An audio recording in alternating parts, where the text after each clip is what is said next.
Good day. Today is Wednesday, 5th February 2025, and we continue to get more and more news from the United States about major changes in the whole structure and character of the United States government.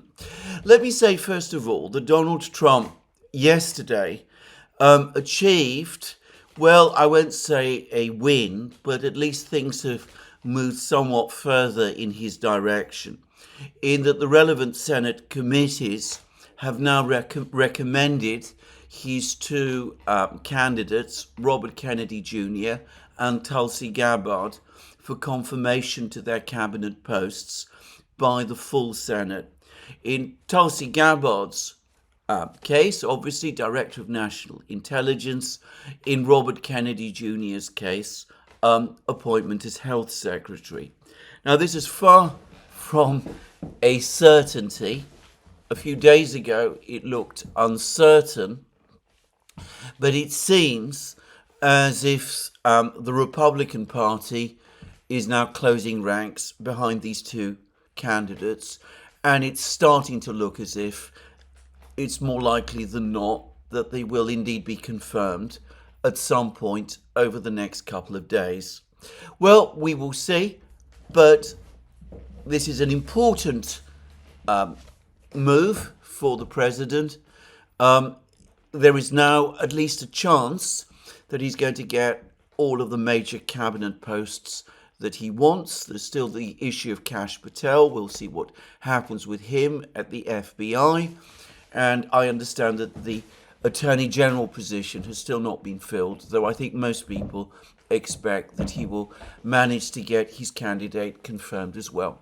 Anyway, in the meantime, as the confirmation process proceeds, relatively quickly, by the way, in my experience, the major shakeout of the bureaucracy that Donald Trump launched as soon as he became president continues. And we learn that it's become increasingly clear, in fact, that the spearhead for this massive attack on the bureaucracy is this new agency, DOGE, and Elon Musk, who heads it. And it looks as if there's going to be more investigations of people in the FBI. There are reports today that large numbers of people in the CIA are also now being put on suspension. I even heard a report somewhere saying that that the word has gone out in the CIA that if people want to resign, then they're welcome to do that, take out early retirement, and that might be seen perhaps as an invitation for people to go before they're pushed. Of course, the advantage of getting people to resign is that if they do resign, then it becomes an awful lot more difficult for them to contest their dismissals in future court cases. Just saying. So that's the CIA. And we got reports over the last 2 days that US aid has now been completely folded within the State Department. Marco Rubio is now effectively running US aid. I understand that he's been given an executive post over what's left. I gather that virtually the entire staff of US aid has now been suspended. There's work being done to sort of try and get some of them from around the world back to the United States. One sees all sorts of pictures and photographs of shocked officials of US aid from around the world, and the language that is being used about US aid by future and existing members of the administration, by Trump himself, by Marco Rubio, by Robert Kennedy, and of course by Elon Musk, who I understand technically is not a member of the administration. Anyway, the language that all of these people are using about US aid strongly suggests to me that if it disappears, if it vanishes, if it ceases to exist, none of them is going to be sorry. Now, the destruction, because that's what it looks like, of US aid has provoked inevitably some very negative comments from all sorts of people. And there's been a long editorial, for example, today in the Financial Times, talking about how this is trashing America's soft power. It talks at length about the humanitarian work of US aid. It doesn't say anything, needless to say, about USAID's other activities, many other activities. And I should say that I've seen some videos on YouTube and other places talking about how all of these actions that the president and his officials have been taking over the last 2 weeks, that they all somehow amount to an internal coup in the United States. And USAID, what's been done to USAID, is being particularly held up as proving this. And of course, the attack, and I think that is the right word, on the US Treasury Department, on the FBI, which is now going through a further purge, or so it seems, on the State Department, on the CIA. All of this is being put together, and people are saying that all of this is indeed some kind of a coup and a sinister power grab by the president and his officials. Well, I'm going to push back on this. I'm one of those people who actually have lived through a coup. I experienced a coup when I was a child in Greece in 1967. And that was a military takeover that took place in Greece, and it's one which deeply affected my life. I mean, my life, had that coup not happened, would have been profoundly different from the way that it turned out. But putting all that aside, for me, a coup is an illegal, unconstitutional usurpation of power, whereby a constitutional government, or at any rate a government, is illegally ousted and replaced by another government which has come to power through unconstitutional and illegal means. Now, there have been many examples of this in the world. In fact, it happens in many places all the time. As I said, it happened in my childhood in Greece, events that I remember very well. I would argue that it happened in February 2014 in Ukraine as well. For example, where the democratically elected constitutional president, Viktor Yanukovych, was ousted from power and a completely new political force took control of the government and has basically run things in Ukraine ever since then. Now, I don't think this is true in the United States. I don't see how it is true in the United States. The president was elected through a constitutional and lawful process.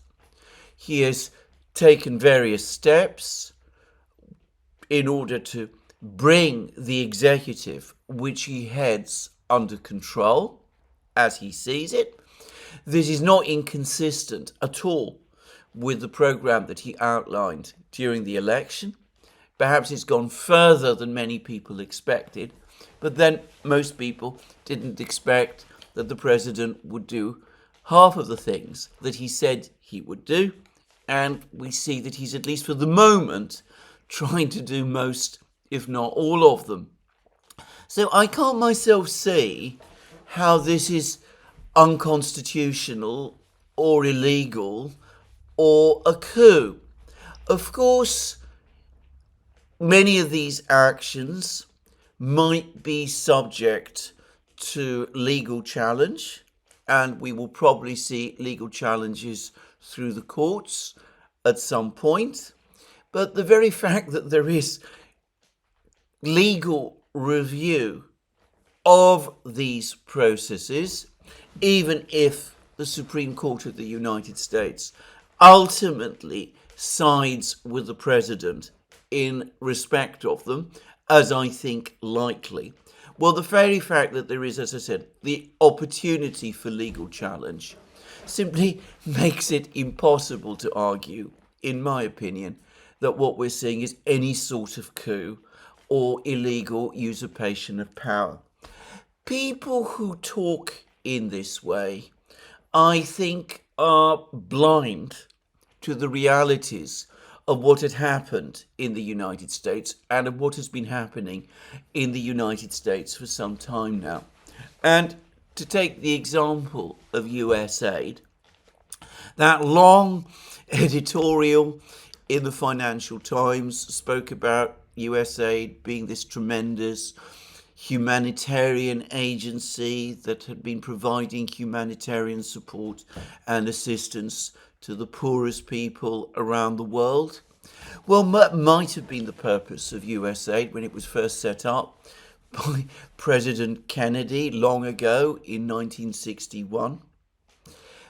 But anybody who has been following international affairs at all over the last 30, 40, 50 years knows that it has long since evolved into something altogether different. And I don't, of course, in any way deny that USA does do a great deal of work in terms of providing humanitarian and civil aid and that sort of thing. But, of course, it has been involved in many other things as well. And to say it straightforwardly, as far as I'm concerned, it's long since been the case that its humanitarian functions, if I can call them that, have become essentially cover for its regime change, covert functions, which have been the main focus and priority of what it does. Suffice to say that we've now had reports, for example, that USAID has invested $41 million of US funding in elections in the small Caucasian state of Georgia. I'm not sure whether this just covers the most recent elections. We know how contentious those were, how there have been major protests held in Georgia, both before and after the elections, how there have been claims that the elections were conducted improperly, despite a report from observers by the Organization for Security and Cooperation in Europe saying that the elections were overall properly managed. We know how the former president of Georgia, Mrs. Zurabishvili, rejected the outcome of the elections and went on pretending, and by the way still pretends, that she is in fact the president of Georgia, even beyond the expiry of her term. And now we learn that USAID was involved in some way, in some form, in those protests, in those elections. We don't know exactly the full extent of what it did. And by the way, I'm not sure that this $41 million figure covers just these latest elections. It could cover other elections as well, earlier elections that have happened. But one way or the other, we see USAID, which is ultimately an institution of the American state, deeply involved in the electoral and political processes in a country, a small country like Georgia. And as has been pointed out by various people, in a country like Georgia, very relatively small, very low per capita GDP, $41 million there goes a very long way. And, well, that's just one example And there's been all kinds of things like that taking place in all sorts of other places. In a recent program on the Duran, a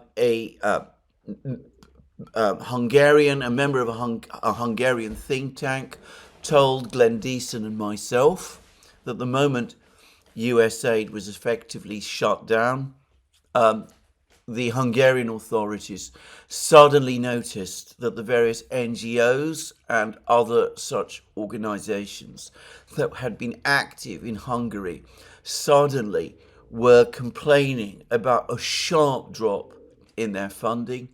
And we can see this in place after place, time after time. And that surely has been the major purpose and function of US aid for a very, very long time. And if we're talking about some of the other things that people have been complaining about how the actions of the Trump administration, the closing down of various agencies and the dismissal of officials and the obtaining of access by Elon Musk's organization of classified material held by the Treasury about people's taxes and things of that kind. Well, again, people who complain about all of this, it seems to me, have been blind to an awful lot of what's been going on in the United States for a long time. The lawfare that has been taking place there, the pressure that all kinds of people have been exposed to, the demands about taxes and the publication of people's tax returns. I'm not going to say more. I think everybody who watches this program can guess what I'm talking about. The very fact that I'm still having to use elliptical language to discuss various things gives a sense of the way in which things in the United States have been playing out for some time now. Now, I don't know that this is going to change as a result of what Donald Trump and his people are currently doing. I would like to think that it will, but after long experience, I know that it's better to reserve judgment. But people who talk about a beautiful, wonderful, pristine, constitutional and legal order which supposedly is being disrupted by all of these new moves are talking about something which, as far as I'm concerned, never existed. Now, since we are talking, have been bringing up the topic of regime change and colour revolutions and that kind of thing in various places, I think it might be appropriate at this point to discuss briefly events that have recently been taking place in two countries. One is Slovakia and the other is Serbia, where the incumbent leaders, Robert Fico and President Vučić, have been coming under significant pressure from the streets and, in Fico's case, in Parliament. Now, in the case of Slovakia, I have absolutely no doubt at all that what we have seen play out is an attempted colour revolution, in the sense that, though I have absolutely no doubt that there are many, many people in Slovakia who, quite independently of any instructions they might be receiving from abroad, don't like Robert Fico and strongly disapprove of his political line, I've no doubt that the protests in Slovakia have been receiving a great deal of external help, more probably from authorities within Europe. But I accept the US perhaps has also been involved. But anyway, I've no doubt that there's been support and a measure of organisation and a high measure of instigation of all of these protests in Slovakia from outside. And Robert Fico himself has increasingly been pointing at Ukraine and has been saying that many of the people in the crowds in Slovakia are in fact Ukrainians, and that the Ukrainian agencies have been deeply involved in what is happening. Now, that may be true or not. I don't know enough about the situation in Slovakia myself to say, but Fico has only been in power in Slovakia for a relatively short time. He has been under relentless pressure from the moment that he became Prime Minister in Slovakia again. He was the target of an almost successful assassination attempt. And I have to say, none of this looks to me like it is simple playing out of domestic politics in Slovakia. So I think this is a colour revolution attempt, the one which for the moment Fico seems to be weathering. An attempt to hold a vote of confidence against him in the parliament, for example, completely failed. Now, Serbia, I think it is more complicated. And again, I'm not on the ground in Serbia, and I'm not able to judge events very closely. But I'm going to say something about Serbia, which is a country very dear to me, and which I used to know quite well, though I've not known it for quite a long time now. But my sense of Serbia is that for some time now, President Vučić, an extremely skillful politician, but one perhaps lacking any very strong political convictions, just saying. Anyway, he has run events in Serbia with great skill. He's managed to play off various countries, the West, the East, the Russians, the Europeans, the Americans, the Chinese, off against each other. He poses sometimes as a Serb nationalist, which is how he started in politics. At other times, he speaks about his advocacy of the European Union and membership of the European Union. He has shown an extraordinary ability to both run with the hare and with the hounds, as we say in England. And inevitably, this has created a degree of cynicism within Serb society.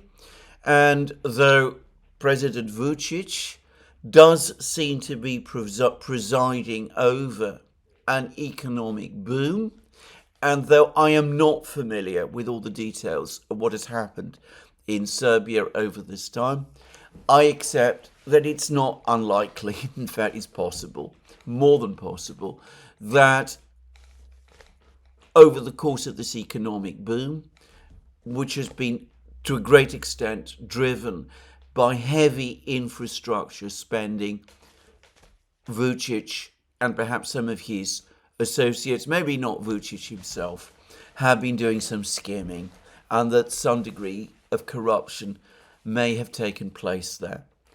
And given the cynicism and the way in which Serbia has been run, I can understand why there is little, shall we say, positive support for Vučić within Serb society, and why many people, particularly younger people, are deeply mistrustful of him, and why, following an accident that took place some months ago in Novi Sad, when part of a building fell and killed some people, how this could have triggered protests which have never gone away. So I think that there are strong internal explanations for these protests in Serbia, which one should not discount and disregard. And it's been interesting to see that the students who have been leading the protests seem to be trying to maintain a distance from the opposition parties, many of which are clearly very pro-Western, which does make one wonder whether this is simply an externally backed colour revolution attempt.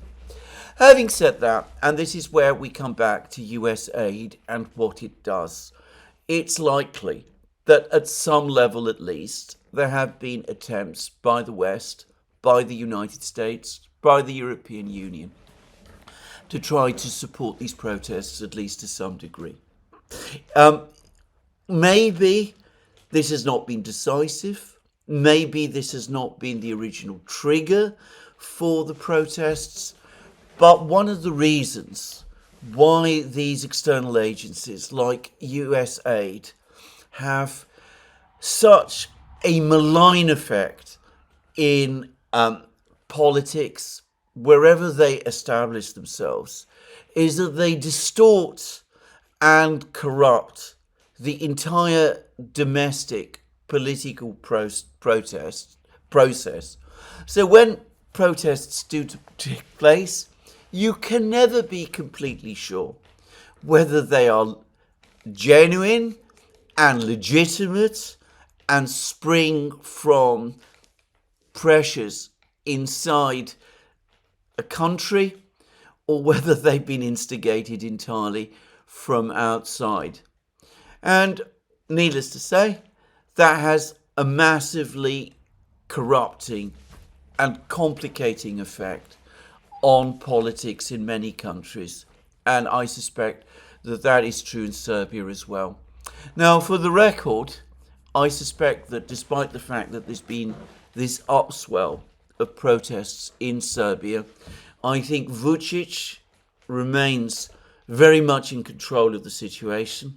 He has shown an extraordinary ability to play a game of control, and I think that he will eventually come out on top. There have been protests against him before, and he has always done so up to now, and I get the impression that he's going to do it again. I think also it's fair to say that despite the fact that some Western officials dislike him, I don't get the sense that the collective West in its totality is especially interested in seeing him go. So that's my take on the situation in Serbia. I'm not going to say more. I'm very interested to see what people, especially people from Serbia, have to say about all of this on this program. As I said, Serbia is a country that is particularly close and dear to me as a Greek. Greece and Serbia have always considered themselves, each country has always considered the other an ally and a friend. Just saying. This is my own, as I said, take on events there. I'm not going to pretend I know all the inside details, but this is my general sense of what is happening. In Slovakia, a straightforward and so far unsuccessful attempt at a colour revolution. In Serbia, a much more complicated process, one where there is undoubtedly a legitimate and domestic and significant aspect to the protests, but one in which degrees of external manipulation cannot be wholly excluded. Well, there we are. That's what I wanted to say about these events. Now, since I've started with the United States, I propose to continue, and I'm going to discuss President Trump's meeting with Prime Minister Netanyahu. Now, a couple of weeks ago, before the inauguration, it became clear to me that tensions between Netanyahu and Trump had significantly exacerbated. We'd learned from Axios that over the course of November and December, the Israeli authorities, which means Prime Minister Netanyahu and his government, had been pressing both the Biden administration and the Trump team to agree to airstrikes against Iran and wanted the United States to participate in those airstrikes. And apparently Jake Sullivan, President Biden's national security advisor, came round and advocated that to the former president, Joe Biden. And Axios has also told us that Trump and his people were approached as well. It looks as if, and I discussed this in my previous programs, that Trump said no. He doesn't like the regime in Iran. He would like to see the regime fall, but he is not looking for a war in the Middle East, and he's made it very clear that his way of bringing the Iranian regime down continues to be massive economic pressure, the maximum pressure that he attempted during his first term. And that created some tensions between Netanyahu and Trump. And then, of course, in the run-up to the inauguration, Trump clearly didn't want the conflict in Gaza to continue, and he sent his ally, Stephen Witkoff, to the Middle East. And Stephen Witkoff basically told the Israelis that they had to agree a ceasefire in Gaza, despite the fact that Hamas had not been defeated in Gaza. And sure enough, the Israelis, Prime Minister Netanyahu, found themselves obliged to agree to the ceasefire, which of course enabled Hamas to come out into the open, to parade publicly in Gaza, to demonstrate for everyone to see that it is still there and still in control of Gaza, or at least of the people of Gaza. Incidentally, on the topic of Stephen Witkoff, it appears that Trump has also appointed him his representative dealing with questions related to Iran, and judging on what Witkoff did in Gaza, it looks as if Witkoff is working very closely for Trump, and the fact that he's been appointed special envoy in connection with relations with Iran also suggests to me that for the moment Trump is not looking for a conflict with Iran. So anyway, all of this pointed to tensions between Trump and Netanyahu. And apparently Netanyahu had wanted to come to the United States to attend Trump's inauguration. He didn't receive an invitation, or at least the Americans made clear that he wasn't welcome, and the trip was put off. And we were told, quite falsely, as I pointed out at the time, that this was all somehow connected to the ICC warrant that had been issued against Netanyahu. I said that it was fully possible for Netanyahu to fly to Washington. He didn't need to stop in any country where the ICC warrant might be enforced. Several people then pointed out that there are in fact direct flights between Israel and the United States, the east coast of the United States.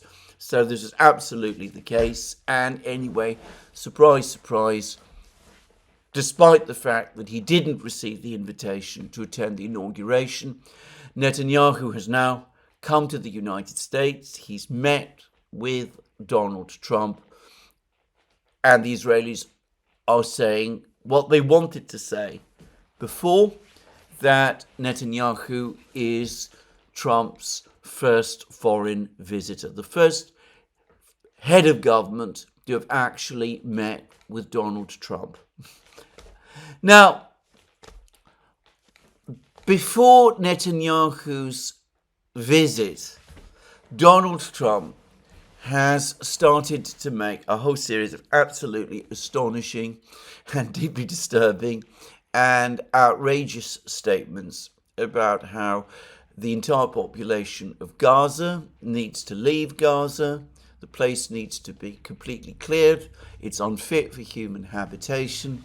The people of Gaza should be resettled somewhere else, be it Jordan, Egypt, Indonesia. It's unclear where. And Gaza needs to be cleaned up and presumably, as we all know, ultimately resettled by Israelis. Now, in a program that we did with him, Alistair Crook, a former British diplomat, a person who knows the Middle East exceptionally well and has contacts with all the major parties in the Middle East. Anyway, Alistair Crook told Glenn Deason and myself that he had been informed by a member of the Israeli cabinet. Alistair Crook had been informed by a member of the Israeli cabinet that the suggestion that the entire population of Gaza be relocated out of Gaza and removed somewhere else, that there be this enormous displacement of population, that was actually coordinated between Netanyahu's office and Donald Trump himself. So that this is to some extent a staged thing. And of course, it is absolutely, in my opinion, part of the long-term objective, probably of Prime Minister Netanyahu himself, but certainly of some people in Israel and in the Israeli government. And I don't think this is controversial. If you listen to what people like Smotrich, the finance minister, and Ben Gvir, who was the security minister, I'm not sure whether he's rejoined the government, by the way. Anyway, they have been quite open about this. They've been talking about displacing the population of Gaza, resettling Gaza with Israeli settlers, and doing all of those things. So, this is my take on what is going on. And it, by the way, what I'm going to say now should not in any way detract from the outrageousness and, in my opinion, inhumanity of this proposal, which has been rejected right across the Middle East and has provoked anger and protest across the Muslim world, and which has, by the way, also led to a strong statement from the Saudi government reiterating Saudi Arabia's long-standing position that the kingdom will not establish diplomatic relations with Israel until and unless an internationally recognized functional Palestinian state is finally established.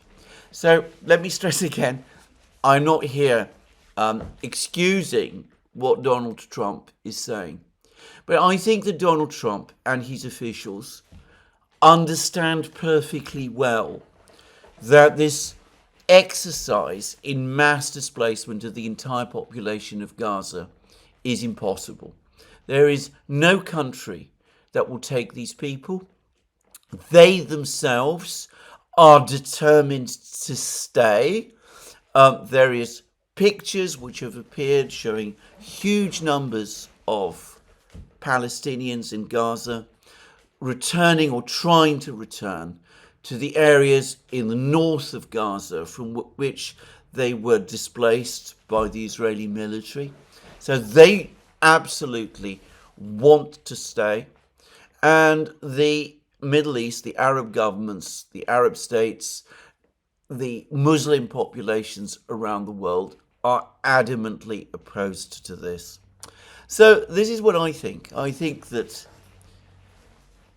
Trump has perhaps strained some of the support of his pro-Israeli hardliners within the administration by the steps that he took in the weeks leading up to the inauguration, the refusal to strike at Iran, the insistence on the ceasefire in Gaza, which is, as I said, exposed the extent to which Hamas is still in control. Trump is also aware that Netanyahu's position in Israel now hangs by a thread. Again, Alistair Crook said that Netanyahu is seriously ill, that he has a heart condition, that he is also very depressed by the failure in Gaza to achieve a military victory, a conclusive military victory over Hamas, that he's coming in for significant criticism and opposition in Israel itself. And what Trump is doing is he's throwing Netanyahu a lifeline. He's appearing to endorse Netanyahu's long-term policy to displace, to expel the entire population of Gaza and to bring Gaza back fully under Israeli control. Trump is doing that, and that has stabilized Netanyahu's position in Israel and has prevented the collapse of Netanyahu's government. Now, from Trump's point of view, that achieves two things. Firstly, it avoids a political crisis in Israel, which might have happened if Netanyahu's government had collapsed. And Trump, who's had long-term dealings with Netanyahu, might have wanted to avoid that. And the second, of course, is that it binds Netanyahu closer to Trump himself.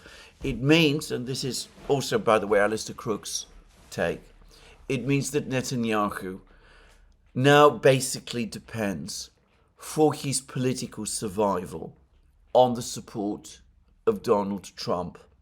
So the balance of power between Netanyahu and the US presidency has shifted decisively in favor of the US presidency. Now, this is what I think has been happening, what is happening. And that may mean that Trump will continue to resist any demands from Netanyahu for a strike on Iran. Now, I say all of that.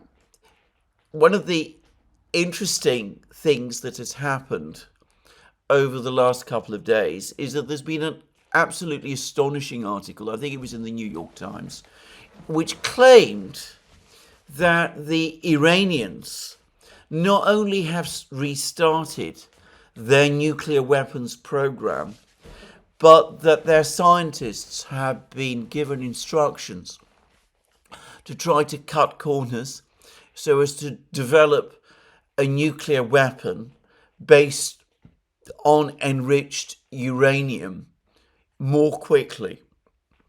Now, I have to say straight away that I think this is a fantasy. I think that the Iranians have at least talked about restarting their nuclear program over the last couple of months. I've discussed this in previous programs. I now think that this is partly intended to put pressure on the Russians to agree the partnership agreement that the Russians and the Iranians signed with each other on the 17th of January. The Iranians have since confirmed that they are receiving Sukhoi 35 fighters from Russia, a major upgrade of Iran's air force, and that will probably also be backed by supply of advanced air defense systems from Russia as well, and perhaps the integration of Iran into the Russian air defense system. Just saying. So I don't see, however, how with that partnership agreement with the Russians agreed, with the situation in the Middle East perhaps a little more stable than it looked back in the summer, when it did seem as if Netanyahu held the initiative and was clearly seeking a confrontation with Iran. I don't think it makes much sense for the Iranians now to press forward with a nuclear weapons program, which would deeply upset the Russians and would be contrary to the treaty obligations that Iran has just entered into with Russia. Just saying. So I can't see that it makes sense for the Iranians to do it now. And besides, I don't think when it comes to nuclear weapons that shortcuts, technical shortcuts to produce nuclear weapons are possible.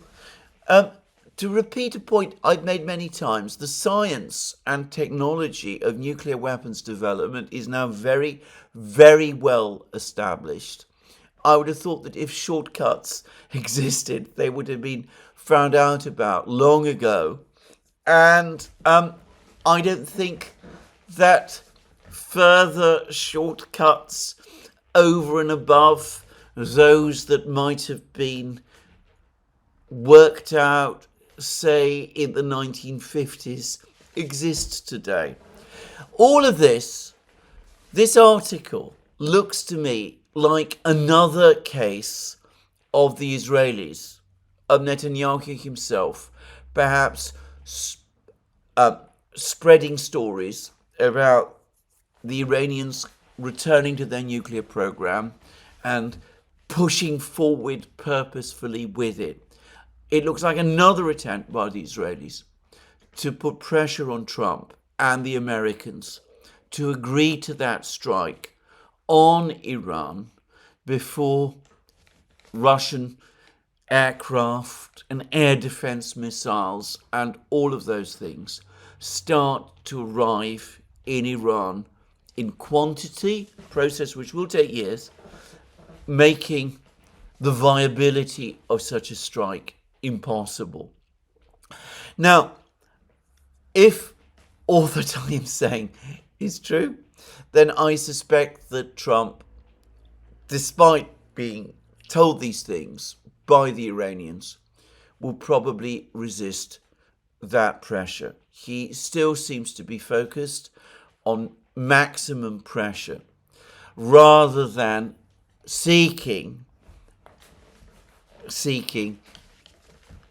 an attack, a military attack on Iran, which you must know has unpredictable consequences. So this is how I interpret these particular movements, these terrible comments that Trump is making, which, as I said, to be very clear, despite my explanations for them, I absolutely don't think he should have said. These terrible comments, the apparent rapprochement between Trump and Netanyahu, which basically means that Netanyahu is now in Trump's pocket, at least for the time being. It might not always remain so. And also these strange stories about nuclear weapons development in Iran and all that sort of thing. What all this says, however, again, is that one way or the other, the situation in the Middle East remains incredibly unstable. Any appearance of stability continues to be superficial. You can see that with the developments in Syria, where Jalani, has now declared himself president. By the way, president of the Syrian Arab Republic. It's interesting that he's stuck with that title for the country. This is, of course, the Assad era name of Syria, the Syrian Arab Republic. Well, Jolani is apparently sticking by it, which is interesting. Of course, Jolani, as a jihadist, presumably doesn't believe in republics or Arab republics. He probably doesn't believe in elections. He's not spoken about holding elections in Syria at any particular point in time. He says that one day elections may be held, but, well, who knows when? Just saying. He presumably, or at least the earlier incarnation of himself, presumably believed in establishing an emirate in Syria, with perhaps himself as emir, just saying. That presumably it was Jolani's objective, and I suspect, despite the fact that he now wears a suit and a tie, it remains his objective still. Anyway, apparently political violence in Syria continues. There continue to be skirmishes and fighting between various militia groups. It's now become clear over the last few weeks that despite the collapse of the Syrian army, the Russian bombing in the days of the HTS offensive appears to have killed a very high proportion of HTS's best fighters. So HTS is not much of a military force to speak of, and its actual control of the country remains tenuous. Well, Jolani has now travelled to Saudi Arabia, where he's met MBS.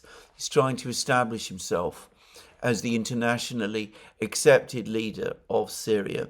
But more importantly, he appears now to be doing that which I always expected that he would do. He is turning to Erdogan, or perhaps more properly, he has been instructed by Erdogan to agree a security relationship with Turkey, which will enable the Turkish military to move into Syria and to establish permanent bases there. I think this has been Erdogan's objective all along, and we now see that it is playing out. Now, the presence of the Turkish army in Syria, in my opinion, far from being a stabilizing factor, is going over time to prove to be a destabilizing factor. After all, Syria is a region which fought to break away from the Ottoman Empire in the past, and which has always had, the people of which have always had a deep suspicion of Turkey. I would have thought that the presence of Turkish troops over time will actually lead to resistance within Syria, and we're going to start to see some of these kaleidoscope of different groups across Syria starting to come together to resist Turkey.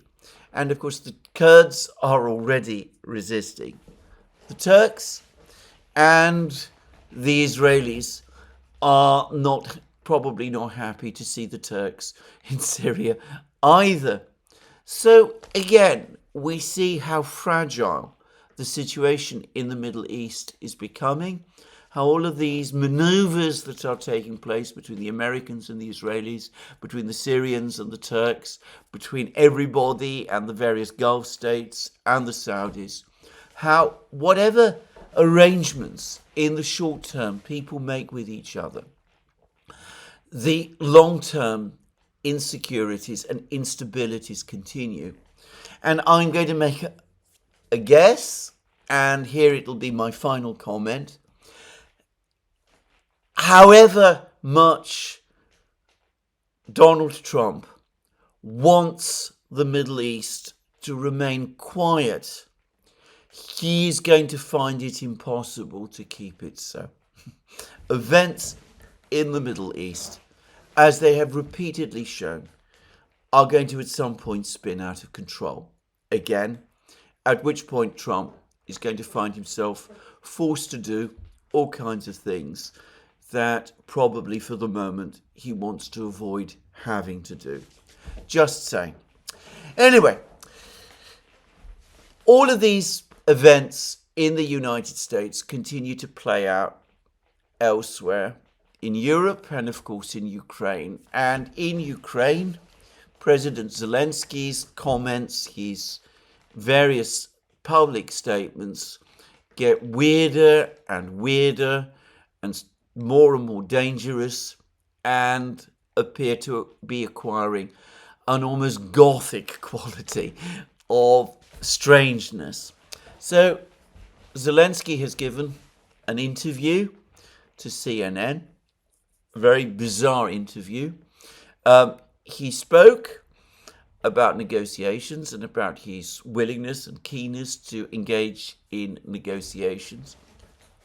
He again repeated that the Americans, if they wanted, should support Ukraine because they're welcome to all of Ukraine's enormous mineral assets, as has been correctly pointed out to me, by the way.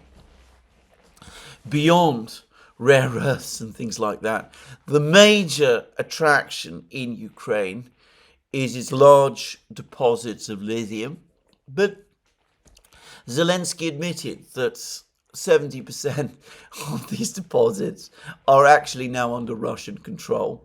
So there isn't quite as much to give the Americans as the Americans perhaps want. And I gather, by the way, that the Russians are now sitting on top of the lithium deposits, which are perhaps the most interesting part of what the Ukrainians could once have offered.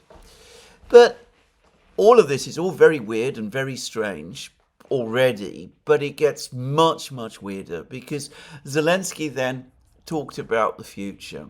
And he said that if the Americans and the Western powers won't have Ukraine in NATO, then they should give Ukraine nuclear weapons. They should establish large peacekeeping forces. And as I've said many times, these are not peacekeeping forces that he's talking about. These are war-fighting forces. War-fighting forces intended to fight the Russians.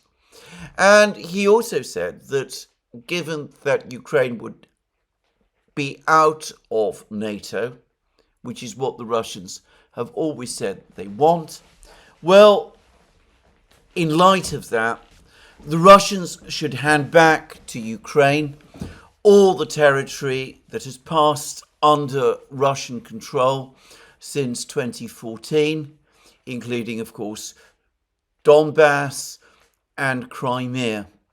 Now, all of this is absolutely delusional statements, extraordinary comments, but again, as the Russians have pointed out, they do not suggest somebody who is still in any way serious about negotiations. In fact, Peskov, Putin's spokesman, had this to say. On the whole, such statements, as well as all similar statements, are approaching madness. This is from Peskov. That's what he said about Zelensky. Approaching madness. There is a clear nuclear non-proliferation regime, and so on. This is all about Ukraine acquiring nuclear weapons. And Peskov then went on to say that Zelensky's assurance of his readiness for talks with Russia are empty words. This readiness must be based on something. It cannot simply stem from a legislative ban on such talks for Zelensky. Therefore, for now, we can only regard it all as empty words. And that was Peskov. And of course, he was rather measured in what he said. other officials, other Russian officials, have spoken much more strongly. But even Peskov, using, as I said, rather moderate language by Russian standards, said that Zelensky's comments approached madness levels. Now, can a government negotiate with someone about whom they say such things? Well, maybe they can, and Peskov did also make further comments in which he did appear to leave open again the possibility of negotiations with Zelensky. But these comments by Zelensky and the comments by the Russians in response to Zelensky's comments bring me back to Donald Trump and what Donald Trump has been saying about the conflict in Ukraine. Because again, Donald Trump has spoken about productive discussions that are supposed to be taking place between the United States, Ukraine, and Russia to try to find some means to end the war. And, well, the Russians continue to say that they're utterly bewildered by all of this. They seen absolutely no sign of such discussions. And I have to say that based on what Zelensky is saying, I find it impossible to see that any serious discussions about ending the war are actually taking place. Now, we've had further revelations over the last 24 hours about various ideas that apparently Zelensky has been coming up with.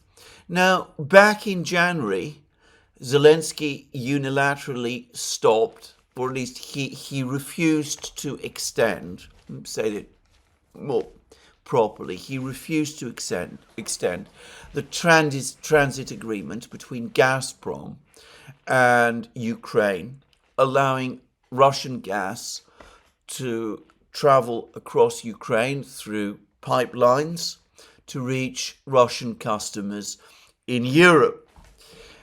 And there was an awful lot said about this at the time. And by the way, there are reports that this decision to stop transit of Russian gas across Ukraine is now having extremely serious consequences. I've heard a report that, I think it comes from Slovakia, that the amount of gas in storage in Ukraine has now fallen to about 10% of what full capacity would be. That might be an overstatement. But it seems that within the European Union, at this very early point in the year, we are still only in February. There's still several cold months ahead. And of course, gas usage continues in the summer. Anyway, it seems that gas storage in the European Union has now fallen to just 52% at this point in the year, all of which threatens a major spike in energy prices, in gas prices, and of course altogether in energy prices, perhaps at some point, maybe in the late spring or perhaps the late summer, early autumn. Well, we will see. Anyway, it now turns out that, and this is again coming principally from Russian sources, but it seems it is true.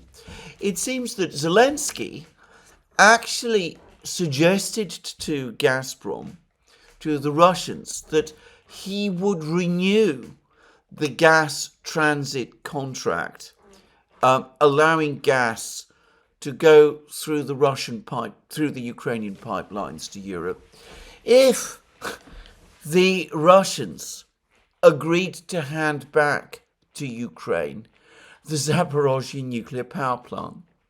Now this, again, points to how utterly obsessed by the Zaporozhye nuclear power plant Zelensky has become. And again, by the way, obviously it's a huge power plant. It's a major industrial facility. It played a central role in the entire energy system, the entire Ukrainian energy system. But it still seems to me that this fixation with the Zaporozhye nuclear power plant is extraordinary. But anyway, Zelensky said that he would allow gas transit across Ukraine if the Russians handed back the Zaporozhye nuclear power plant.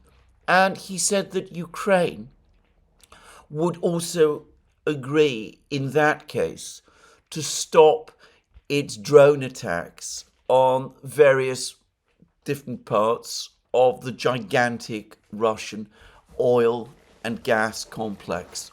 And in fact, over the last 24 hours, the Ukrainians have carried out another drone attack, which again appears to target particular refineries and things like that across the, as I said, simply colossal Russian oil and gas complex. And the Ukrainians have apparently provided a list of all the complexes they say they have attacked and which they claim to have destroyed. Now, I'm going to say straightforwardly, I don't believe that they have actually succeeded in destroying a single refinery complex anywhere across Russian territory.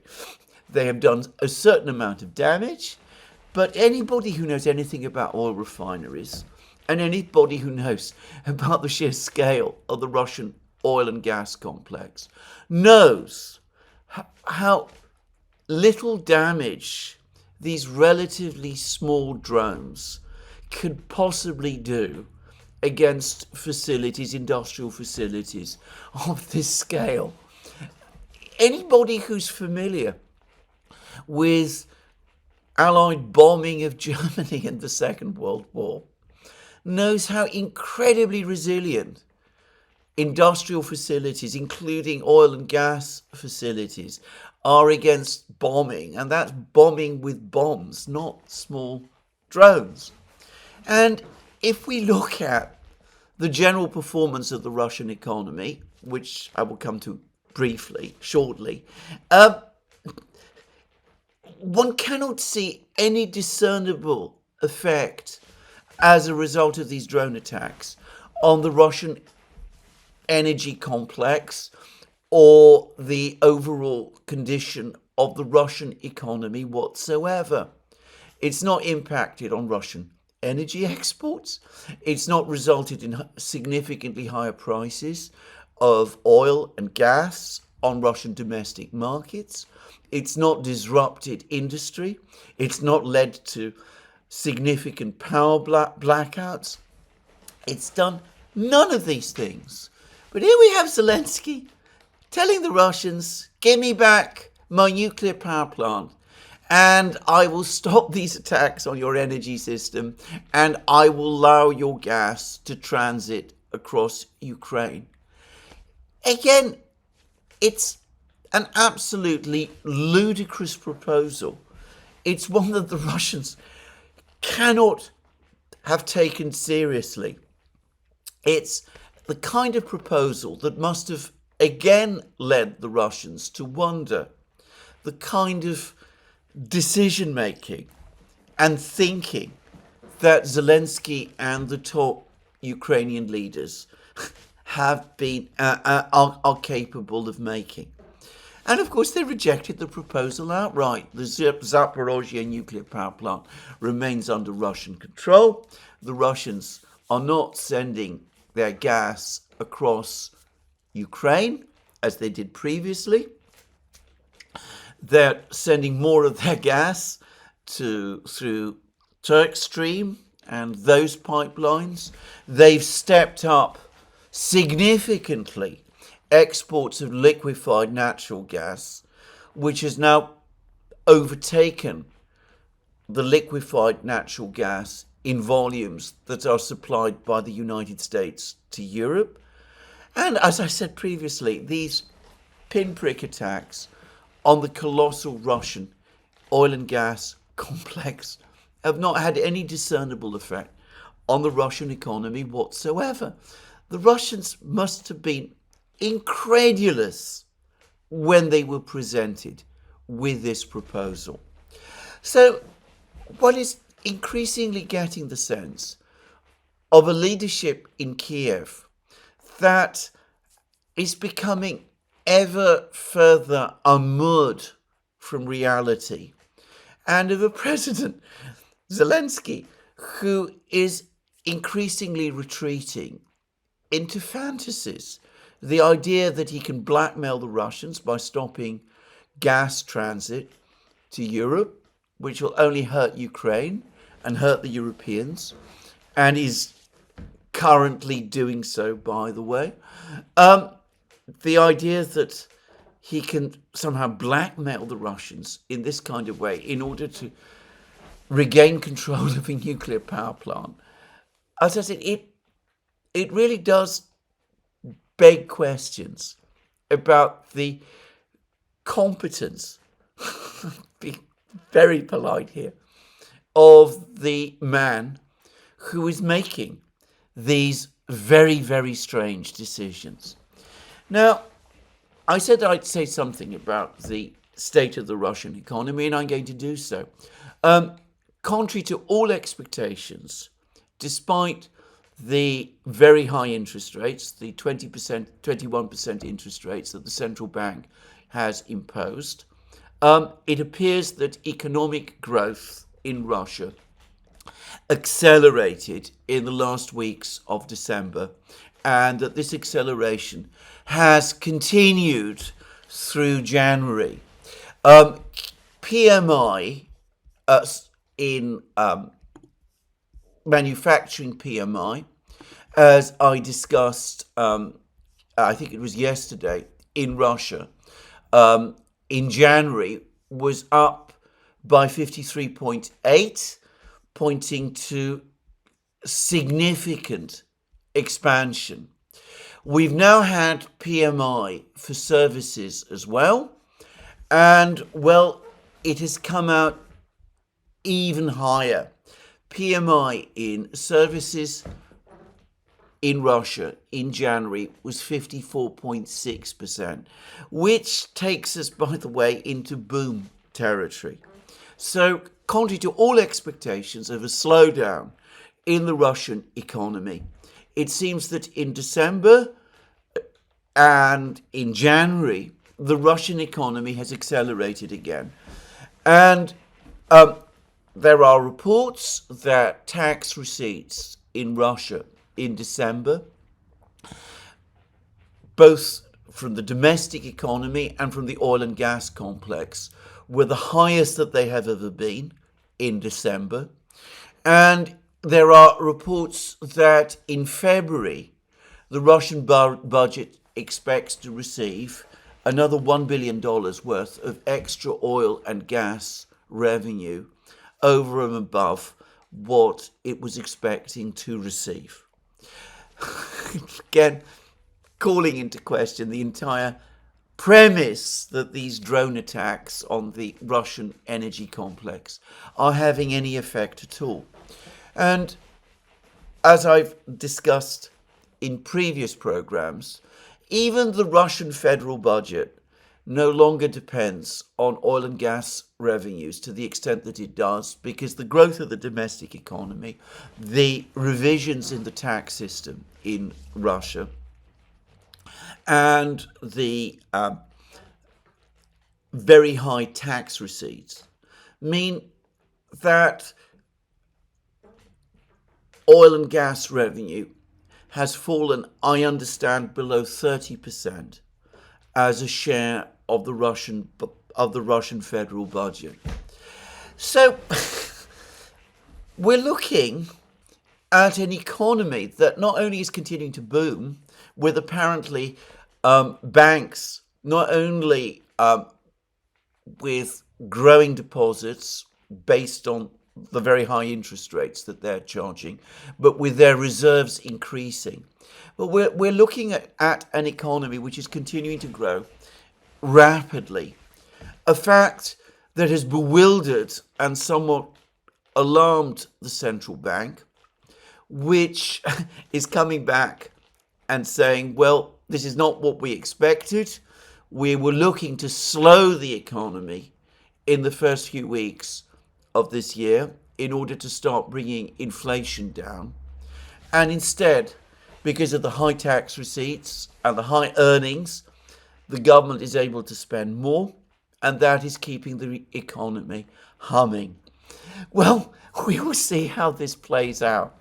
But to repeat again, despite the inflation, which I think is starting to look, well, undoubtedly there are elements of overheating there, but it's also starting to look as a symptom of an overall economic boom.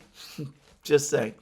Despite the higher inflation, which nonetheless seems to have capped at below 10%, what we see, far from fragility in the economy, what we're seeing instead is growing economic strength. Expectations that the economy is about to collapse or break down, or that there's going to be a financial crisis at the end of the year, none of this seems to bear any relation to the figures that we are so far getting.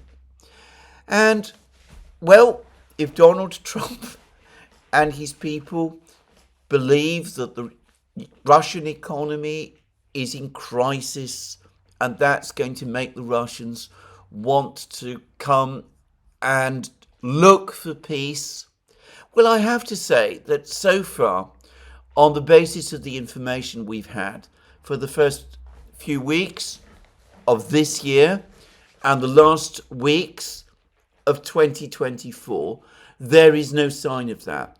I suspect that overall GDP growth in Russia in 2024 was probably higher than 4%, though it may be that it will take some time, perhaps future revisions in the figures, before we can be sure of that.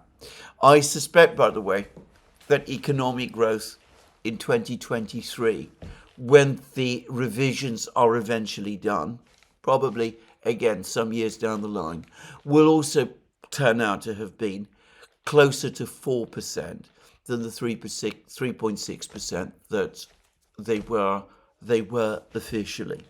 So anyway, we're looking at an economy that is growing fast and which shows every sign that it wants to continue to do so.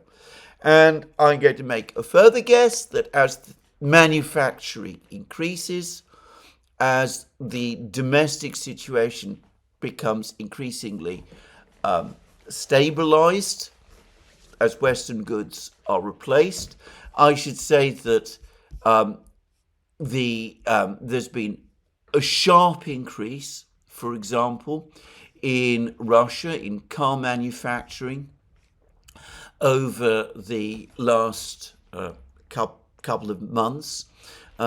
Sales of cars in Russia were up 9% in January, another sign, by the way, of strong domestic demand and continued expansion in the economy.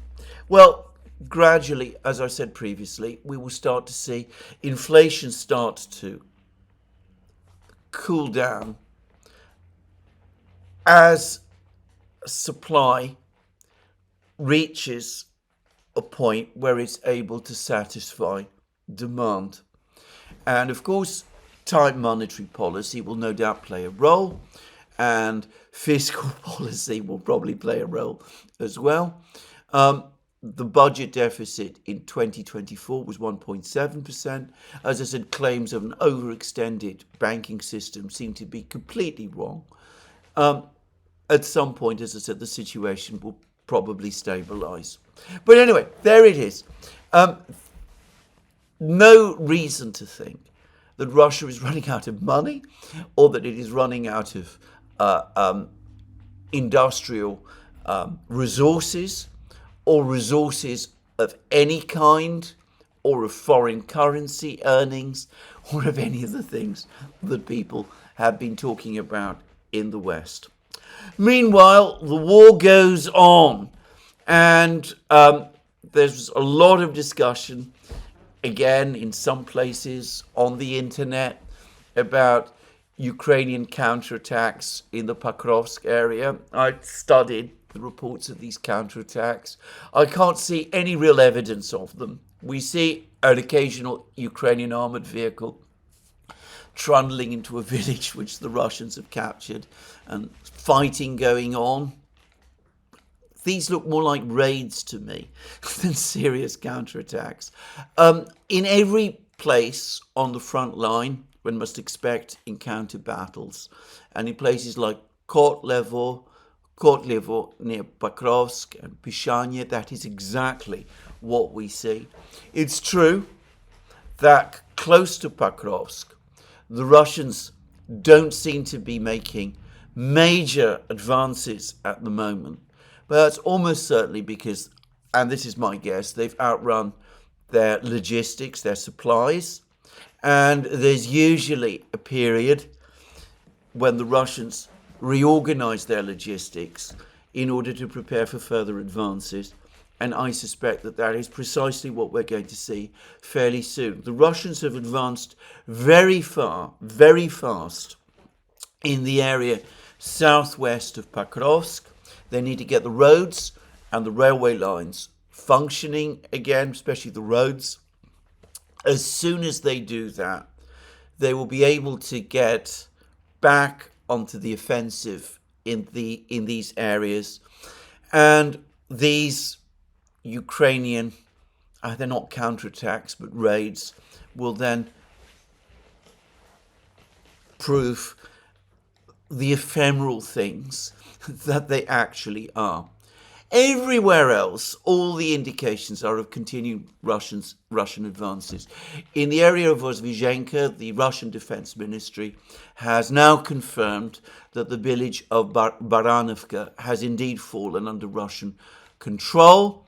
And there are reports that another important village in this area, Vodyane Druha, which is located again on the main road, or close to the main road, between Pokrovsk and Konstantinovka, that's passed under Russian control as well. The Russians continue to advance west of Selidovo, and this long, difficult battle across the fields to capture the fortified villages southwest of Kurachovo, where the Kurachovo garrison has fled to. Those battles continue, with the Russians apparently having to advance by foot across muddy fields, but they're advancing nonetheless. It looks like the village of Dachnia is about to fall, and it looks as if the Russians now control most of the village of Andreevka in this area as well. And if you look at the way in which this complex of fortified villages is organized, it seems to me that if one of these villages is captured, all of them very quickly will fall. We have become so accustomed now, over the last couple of months, to how rapidly the Russians capture villages. The fact that they're able to capture villages often almost without effort, that we have forgotten how this time last year it was very, very different. I remember how a battle for a village like Novomikhailovka persisted for almost 6 months, and the village of Konstantinovka that lay immediately to the west of it, a village north of Ugledar, by the way, how that battle for that particular village also went on for months. And you can see this all over the place. I remember the battles north of Avdiivka for villages like Stepovoye and Berdichi, and how the Ukrainians were able to hold back the Russians there for weeks and months on time. Now the Russians, even when they encounter resistance, are able to capture villages in sometimes just a few days. Sometimes it takes them a bit longer, a couple of weeks. But one no longer sees that prolonged resistance that one used to do. And elsewhere, well, there's been less news, but more reports of the Russians now clearing the fields around Toretsk. There are reports that there are still Ukrainian holdouts in parts of the northern outskirts of Toretsk. The Russians seem to be in no great haste to clear them, but no doubt they will. And in Chasiv Yar, that tormented town, well, the Ukrainians continue to fight and fight continuously in order to try to hold back the Russians, but the Russian advance in Chasiv Yar continues. Meanwhile, according to Redovka, the Russian newspaper in Smolensk, which covers the war very, very thoroughly and which appears to have a large reporting team on the ground, well, they are saying that the situation on the west bank of the Oskol River, north of Kupiansk, for the Ukrainians has now become so dangerous that the Russian bridgehead there has expanded to such a degree that the Ukrainian military has been forced to redeploy troops to try to stem the Russian advance west of the Oskol River. From Kursk region, redeploying troops from Kursk region and from the Volchansk area, where Zelensky apparently had ordered an offensive. Because unless that were done, the whole situation would quickly evolve into crisis, enabling the Russians to move south and to capture Kupiansk and perhaps advance to Izium and Balaklaya and all of those places again, with Ukrainian resistance collapsing. Now that was Redovka. I've tended to find Redovka to be a very accurate and insightful place for commentary about the war. I can't obviously say definitely that they are right, that they have identified the Ukrainian units that have been redeployed from Kursk and Kharkiv to this area. I don't personally doubt that this account is realistic and true. So the grinding, the attrition, the aggressive attrition continues. My sense is that the Russians, as I said, they've advanced very fast over the last couple of weeks. They're in the process of reorganizing their logistics. They've probably got redeployments, rotations of troops underway. My sense is that perhaps at the end of this month, before the spring Rasputitsa, we're going to see further big Russian push, and that itself will be only preparatory to the much bigger Russian push that's probably going to come in the early spring, after the spring thaw. Anyway, there we are. That's my take on the situation in the war, and also my take about the situation in the Middle East and about what is happening in the United States. This is a very complex and very difficult period to unravel. And of course, the United States is at the center of all of these events. What is playing out in Washington is very difficult to understand. It's very difficult to separate the noise, what is pure noise, from the actual action. I think that the president and some of his officials actually want it that way. But in terms of the conflict in Ukraine, it really doesn't matter, because the outcome that was programmed, arguably from the start, but which one could see certainly by the early summer of last year, that is continuing to play out. And I suspect, in fact I am sure, that 2025 is indeed going to be the last big year of the war. Anyway, that's my program for today. More from me soon. Let me remind you again, you can find all our programs on our various platforms, Locals, Rumble and X. You can support our work via Patreon and Subscribestar and by going to our shop, links under this video. Last but not least, if you've liked this program, please remember to tick the like button and to check your subscription to this channel. That's me for today. More from me soon. Have a very good day.